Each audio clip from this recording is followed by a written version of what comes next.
السلام عليكم ورحمة الله وبركاته. اللهم صل وسلم وبارك على سيدنا محمد وعلى آل سيدنا محمد. نتمنى تكونوا بخير وعلى خير وفي أحسن الأحوال إن شاء الله. وانتم تشاهدوا فيديو اليوم. توحشتكم بزاف حبيباتي، رجعت معكم بعد غياب طويل طويل جدا. توحشتكم بزاف، شدتني عليكم غير لظروف صحية علاش غبت عليكم. واليوم جيت نرجع معكم من جديد. هل من ترحيب حبيباتي. غادي نشارك معكم واحد التتبيله رائعه هكا للدجاج، يمكن لكم تستعملوها كذلك الحوت في الفران، كتجي بنينه الصراحه. وجربت اليوم معكم المقلاة الهوائيه، وغادي نشارك معكم تجربتي معها بكل صراحه.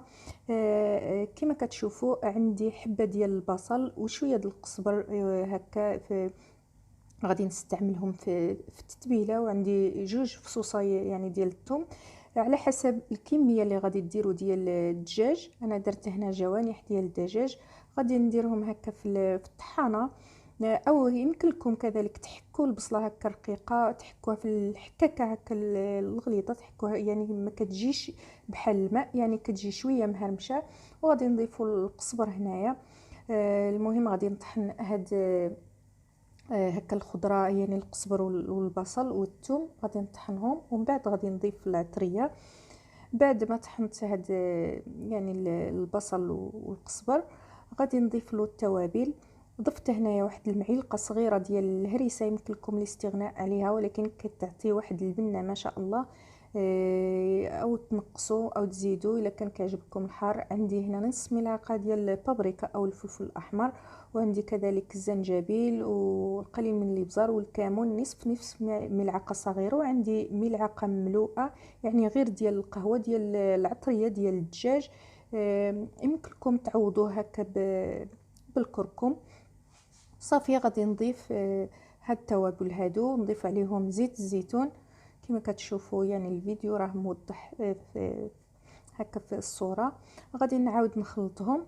بعد ما خلطتهم غادي نضيفهم على الجوانح ونخليهم، يعني الا بغيتوا ديروها هكا الغدا يمكن لكم ديروه يعني في الصباح بكري باش تشرب مزيان، او كذلك ديروها في الليل باش تشرب ديك التتبيله يعني جيدا. كما كتشوفوا غادي نضيف هاد التتبيله هذه على الجوانح ونخلطهم ونخليهم هكا، نغطيهم بواحد البلاستيك غذائي ونخليهم يترقدوا مزيان هكا بهاد الطريقه هذه.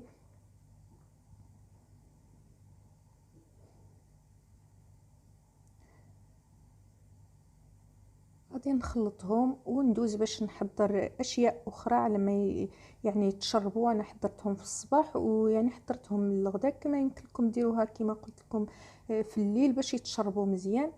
صافي غادي نغطي عليهم ونخليهم على جنب. غادي ندوزو نحضروا السلطه المرافقه. انا درت هنايا البربه، يمكن لكم ديروا اي خضار ترافقوا به، ديروا هكا اللوبيا خضراء او ديروا يعني اي شيء موجود. كما يمكن لكم ديروا البروكولي، الشيفلور، اي خضار موجوده تحضروها هكا في السلطه ديالكم. درت الباربه ودرت البطاطا كما كتشوفوا. وهنا بعد ما تشربوا لينا هذوك الجوانح غادي ندوزو نديروهم في المقلاة الهوائيه، يعني كتخرجهم ما شاء الله. غادي انا هنا فرشت لهم، فرشت يعني فرشت غير في ديك يعني الصحن ديال المقلاة الهوائيه، فرشت فيه واحد البابي الومنيوم غير باش ما توسخش بزاف. يعني غير غدا نحيد ديك الالومنيوم نرميه ومن بعد غير ندوز عليه هكا غسله خفيفه باش تبقى لي نقيه. ودرت ديك الشبكه وغادي نحط عليهم هكا الجوانح، نستفهم كاملين بهذه الطريقه باش يطيبوا مزيان، باش يتحمروا كاملين كما كتشوفوا. بعد ما استفتهم غادي ندوز نديرهم يطيبوا.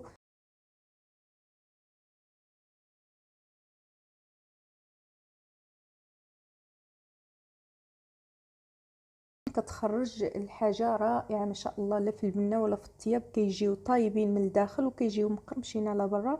يعني احسن حاجه، احسن من الفران واحسن ما ديريهم يعني على الفحم او الشوايه الكهربائيه. يعني هذه احسن، كيجيو بحال اللي مقليين في الزيت، كيجيو محمرين ما شاء الله. انا هنا كندير على الدجاج ودرت لها يعني 200 درجه، والساعه تبقى يعني على حسب الاختيار ديالك، تنقصي او تزيدي، ويعني تشوفي يمكن لك تحيدي داك الاناء وتشوفي واش راه طايب ولا باقي. الا باقي غادي تزيدي له ترديه يطيب، يعني يكمل الطياب ديالو وصافي. يعني كتخرج الماكله يعني لصحاب الريجيم تنفعهم، يعني يطيبوا الفريت يطيبوا. راه جربت فيها حتى البطاطس، يعني الفريت او البطاطا المقليه، يعني كتخرجها يعني ما شاء الله مقرمشه وكتكون طايبه. يعني رائعه الصراحه. يمكن لكم ديروها في المطابخ ديالكم يعني الا جربتوها ما غاديش تستغناو عليها، يعني رائعه تنفعكم. بحال اللي يعني اللي كياكلوا الحاجه ماشي مقليه، اللي كيديروا ريجيم يديروا فيها الحوت يديروا فيها الكفته، يعني اي حاجه غادي تنفع لهم. وصافي دزت هنايا باش ندير البطاطا ديالي كنشرملها بهاد الطريقه. جربوها يعني غادي تعجبكم، كتجي بنينه ما شاء الله. يعني بعد ما تسلقات البطاطس صفيتها من الماء اللي فيها، غادي ندوز درت هنايا يمكن لكم ديروا بصله خضاريه او البورو او البصله العاديه، يعني اللي متوفر. انا هنا درت بصله خضاريه، وكذلك كندير حتى البصله هكاك العاديه، يعني كتجي بنينه ما شاء الله. جربوها ما غاديش تندموا عليها، غادي تنفعكم. هكا ترافقوها مع الدجاج مع اللحم، يعني سلطه بوحدها كذلك هكا كتجي بنينه. درت هنا الكمون، ملعقه صغيره ديال الكمون، يعني على حسب الكميه اللي درتو ديال البطاطا. وصافي بعد ما يعني تشحرات شويه ديك البصله على النار مهيله جدا، يعني النار كتكون قليله. وغادي نضيف هكا باش ما يتحرقوليش ديك التوابل، درت غير شويه ديال الزيت. انا درت هنا زيت البلديه، يمكن لكم ديروا الزيت العادي. وضفت هكا القزبر والمعدنوس، يعني درت لي بزار والكمون. والملحه كنت سلقت فيها البطاطا، ما درتش الملحه هنايا لان البطاطا كتكون فيها الملح، درت فيها الملح من الاول. وصافي كنبقى هكا نخلطها حتى تشرب كامل داك التوابل وتشرب ديك البنه ديال البصل بهذه الطريقه هذه حتى نشوفها انها كامل تلبسات بديك الشرموله. وصافي غادي ندوز نشوف الدجاج ديالي كما كتشوفوا راه تحمر، ولكن لابد ما تقلبوه يعني من الاسفل ما كيكونش محمر هكا.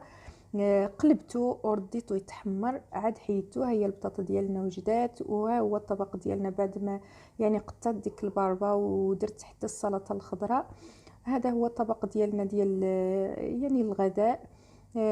كاقتراح لكم، يعني كمشاركه نتمنى تقبلوا عليا، يعني كل وحده خير عطرها، يعني على سبيل المشاركه فقط. ونتمنى ان شاء الله هاد التتبيله تجربوها وتنفعكم. الدجاج هكا حتى الحوت، وكذلك الطريقه ديال البطاطا تجربوها وتعجبكم، يعني كتجي بنينه بهذه الطريقه هذه. نتمنى ان شاء الله الفيديو ديال اليوم يكون خفيف ظريف على قلوبكم، ونتمنى تشاركوه مع الصديقات والاخوات ديالكم. والى فيديو قادم ان شاء الله، ودمتم في رعاية الله وحفظه. والسلام عليكم ورحمة الله وبركاته.